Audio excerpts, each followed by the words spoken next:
Isa sa mga pinangingilagang sakit sa bansa ang cancer. At para sa aming mga kababaihan, mahigpit na kalaban ang breast cancer.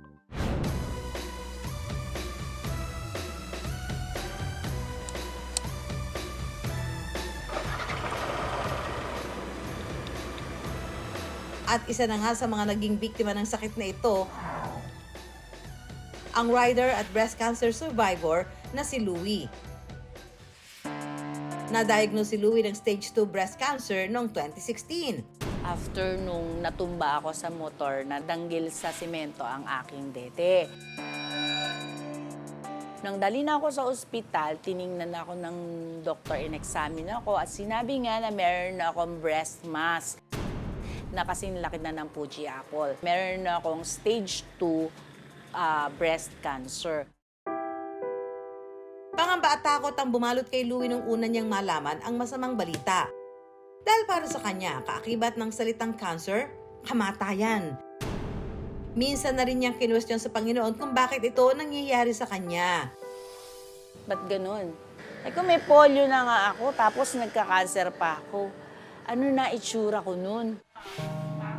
Kasabay ng pakikipaglaban niya sa breast cancer, siyang pighati rin niya bilang ina dahil sa biglaang pagkawala ng kanyang anak na si Tiffany. Nung time din na yon, namatay yung anak ko, kung saan yung anak ko ang nagbabantay sa akin. Kaya doble ang problemang pumasok sa akin. Ba't ganun? Bata pa yung anak ko. Ba't ako? May edad na. May sakit pa. Ba't hindi na lang ako ang namatay? Dahil sa malungkot na pangyayaring ito, naiwan kay Louie ang mga anak ni Tiffany. Ito ang nagsilbing inspirasyon at lakas niya upang mangarap at lumaban para sa kanyang buhay. Matapos ng operasyon at ilang buwang gamutan, ay idineklara na siyang cancer-free at matagumpay niyang nagapi ang breast cancer. Ngayon ay ika-7th year ko na breast cancer survivor. Going 8 years and more years to come. Nawalan man siya ng isang dibdib, hindi naman raw ito naging kabawasan sa kanyang pagkababae.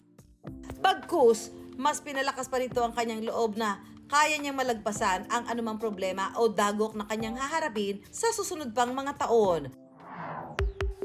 Ayon sa eksperto, ang breast cancer ay nabubuo dahil sa mataas na produksyon ng estrogen levels ng isang tao at madalas ay wala tayong kontrol dito. Ang tanging magagawa lamang natin upang ma-lessen ang risk ng pagkakaroon nito ay magkaroon ng healthy living, healthy diet at tamang ehersisyo.